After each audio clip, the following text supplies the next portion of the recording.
নমস্কার বন্ধুরা, চলে এসেছি দেখো পাকা কুমড়ো নিয়ে। পাকা কুমড়ো তো তোমরা অনেক খেয়েছো, কিন্তু আজকে এটা কি করব, পাকা কুমড়ো দিয়ে কি রেসিপি করতে চলেছি, তোমরা আমার একদম সঙ্গে থেকো, স্কিপ করে কেউ দেখো না, সকলকে অনুরোধ করছি। দারুণ একটা সুস্বাদু রেসিপি। এই গরমে পাকা কুমড়ো খেতে ইচ্ছা করছে না, দূর কেমন একটা মিষ্টি মিষ্টি কেমন একটা লাগে।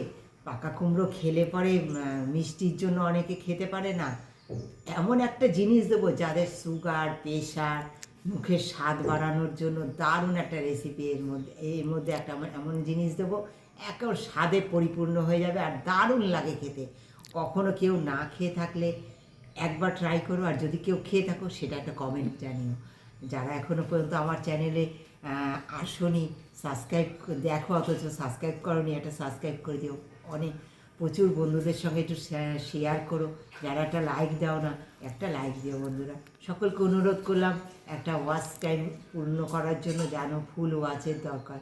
পুরো ভিডিওটির সঙ্গে থেকে ভালোবাসা দিও। দেখো কুমড়োগুলো আমি সুন্দর করে ছিলে নেব। হ্যাঁ, সুন্দর করে কুমড়োটা ছিলে নেব।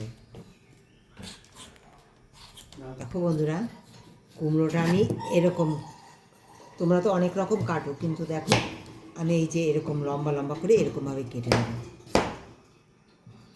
ঠিক এরকম এরকম ফালি থাকবে বন্ধুরা। হ্যাঁ, এই মাঝখান দিয়ে এরকম থাকবে, কারণ যে রেসিপিটা করতে চলেছি তাতে ঠিক সাইজটা এরকম থাকলে ভালো লাগবে। আর এই মাঝখানের এইগুলো না ফেলে দেবো, আতিগুলো ফেলে দেবো। এরকম থাকবে কুমড়োটা, এরকম থাকবে।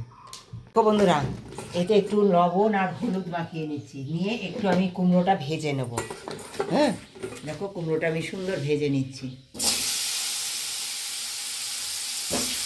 তোমরা একটু এরকম কুমড়োটা ভেজে নেবে। দারুণ সুস্বাদু একটা রেসিপি হতে চলেছে, আমার সঙ্গে থাকো।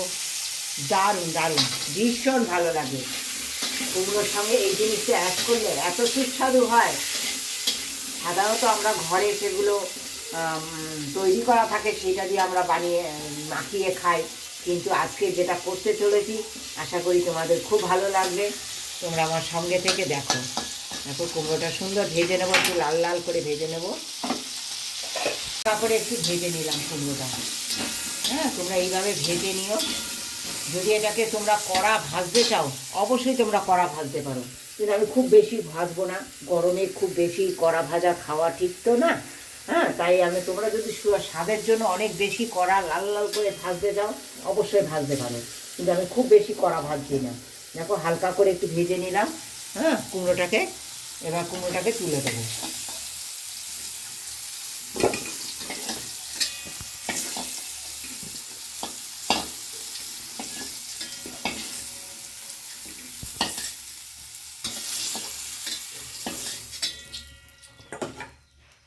দেখো বন্ধুরা, কড়াইতে অল্প তেল আছে, সামান্য একটুখানি তেল দেবো। হ্যাঁ, তেলে দিয়ে দেবো তেজপাতা, গোটা শুকনো লঙ্কা আর পাঁচফোড়ন।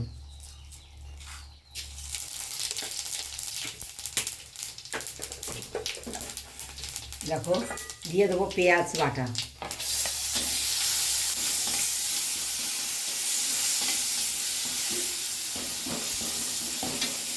সামান্য রসুন বাটা।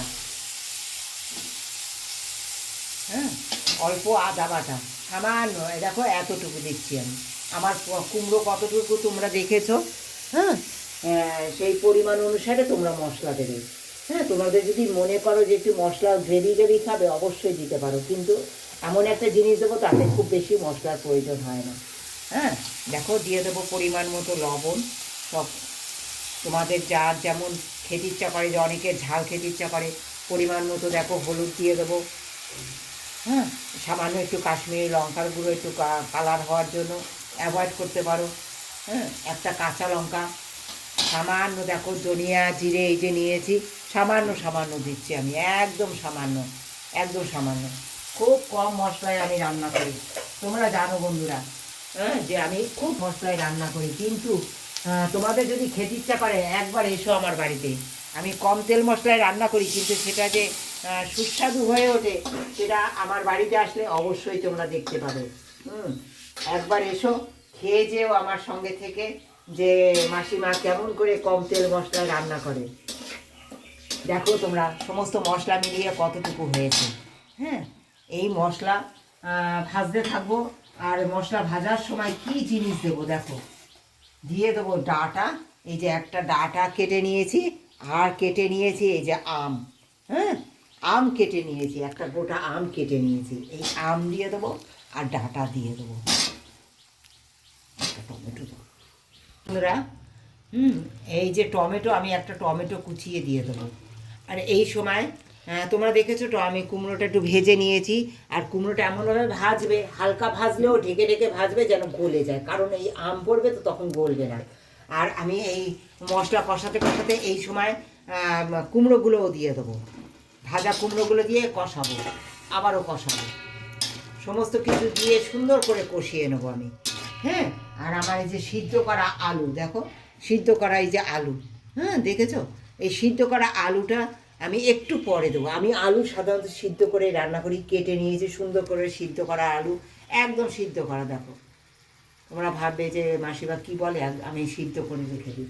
এটা আমি পরে দেবো, যেহেতু এটা সিদ্ধ করা তাই এটা এখন দেওয়ার প্রয়োজন নেই। এইভাবে সুন্দর কষিয়ে নেবো আমি, কষিয়ে নিই। তোমরা আমার সঙ্গে থাকো, দেখো কিভাবে রান্নাটা শেষ করি, আরও কী কী দেবো এটা সুস্বাদু হওয়ার জন্য তোমরা আমার সঙ্গে থেকে দেবো। এখানে কুমড়ো গলে গেছে খুব সুন্দর করে এই অবস্থায়। এবার দেখো এই সিদ্ধ করা আলু দিয়ে দেবো, সিদ্ধ করা আলুটা দিয়ে সুন্দর করে কষিয়ে নেব। হ্যাঁ, সমস্ত মাখিয়ে নেব যেন আলুর মধ্যে মশলাটা সুন্দর ঢুকে যায়, সুস্বাদু হয়ে ওঠে। দেখো বন্ধুরা, এবার দিয়ে দেবো কি গরম জল।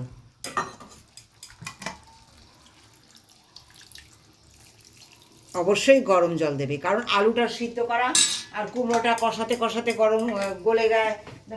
তোমরা ভাজবে যখন তখনই যেন গলে যায়, সেরকমভাবে সিম আজে ঢেকে ঢেকে ভেজে নেবে, তাহলে তরকারিটা খেতে অনেক সুস্বাদু হবে।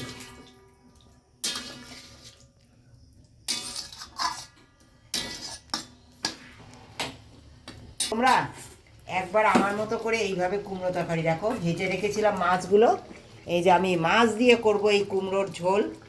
আম, মাছ আর কুমড়ো দিয়ে করব।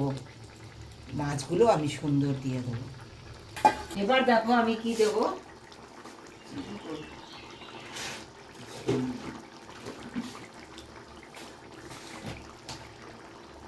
এই যে বিলেতি ধনে পাতা নিয়ে এসেছি, এই বিলেতি ধনে পাতা দিয়ে দেবো। দেখো বন্ধুরা, একটু এরকম ধনে পাতা, তোমাদের বিলাতি না থাকুক দেশি ধনে পাতা থাকলে তাই দিও। আর দিয়ে দেবো নামাবার আগে একটু চিনি, যেহেতু আম দিয়েছি তাই একটু চিনি দিলাম। কত কম তেল মশলা দেখো এই রেসিপিটি করলাম, কেমন লাগলো একবার কমেন্ট করে জানিও। আর আম শেষ হওয়ার আগে এই সিজনে একবার এই রেসিপিটা করে খাওয়ার অনুরোধ রইল। ভালোবাসা দিয়ে অবশ্যই আমার পাশে থেকো। যারা প্রথম থেকে শেষ পর্যন্ত আমার ভিডিওটির সঙ্গে ছিলে তাদেরকে অনেক অনেক ধন্যবাদ। সকলকে অনেক শুভেচ্ছা, আমার তরফ থেকে অনেক ভালোবাসা।